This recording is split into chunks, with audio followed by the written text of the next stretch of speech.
Von vorne sieht es fast aus wie so ein altes Auto, was verbeult ist. Wann kommt man eigentlich die Bahn in diesem Spiel? Ach, die Bahn ist da, natürlich. Alter, du siehst mich nicht, oder was? Ja, leck mich doch. Ja, weiterfahren auch noch. Wir gehen nochmal durch, okay? Also da sind sie nicht. Da, vielleicht hinterm Berg. Oh, ich habe ein Sportauto gefunden. Ach, Quatsch. Man kann doch keinen Sport im Auto machen. Das ist doch Spaß. Schon wieder die Bahn. Scheiße, ja, nein! Die müssen doch hier irgendwo sein.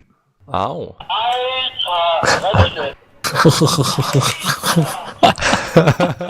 Das kann ich ja nicht glauben. Oh, meine Scheiße. Ich hab's geschafft.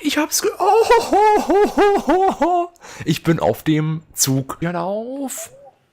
Was für ein Wind die machen, die Windräder, du. Aber schießt auf Oh mich. nein, steh auf. Ah. Mann, ey, flog die Rechte jetzt, oder? Oder der Chat der hat es doch eindeutig gesehen, der Chat. Ich Wow. hab noch nie von einem Luftschlag gehört oder sowas. Wow. Wow! Ich lebe noch. Ich habe ein Flugzeug gefunden. Nee. Es fliegt!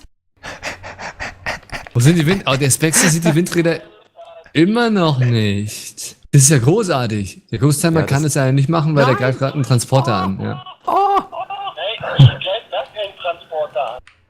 Oh, jetzt bitte doch... Jetzt... Oh, was soll das denn? Aber das sah schon sehr cool aus, muss ich sagen. Siehst du ihn?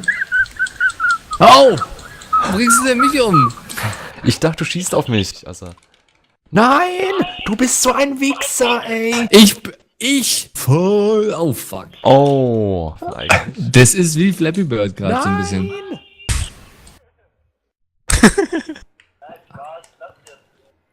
Alle gleichzeitig. Aber was ist denn das für ein Verrat? Nee, ich kauf doch schon ein, dass du hier...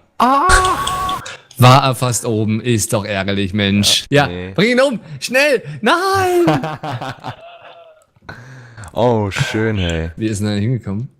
Oh, krass. Oh nein, so nicht, fuck! Oh. Ich persönlich freue mich jetzt schon auf den Moment jetzt gleich. Ja. Oder? Wir können ja... Schade, dass man sich nicht in Kreis... Was? Den Kreis aufstellen kann. Fuck, wer kommt hier hoch? Scharfschützengewehr. Da kommt niemand hoch, verdammt! Oh, geil! Das sah geil aus. Ich bin der Höchste. Oh! Er ist irgendwie runtergefallen. Du musst vorsichtig sein. Oh! Oh, da kann man ganz hochklettern. Ja, geil. Wow! Ich glaube, ich hab's geschafft, ja. Auf jeden Fall danke fürs Zuschauen. Nein! Ja, schade. Cry of 4, das sollten sie umbenennen. Oh, Cry of... Scheiße. Was soll das denn? Warum kann denn keiner ein richtiges Horrorspiel machen, hey? Verdammter Müll, ey. Ja, und das war's so. Ich schau mir jetzt mal an, wie das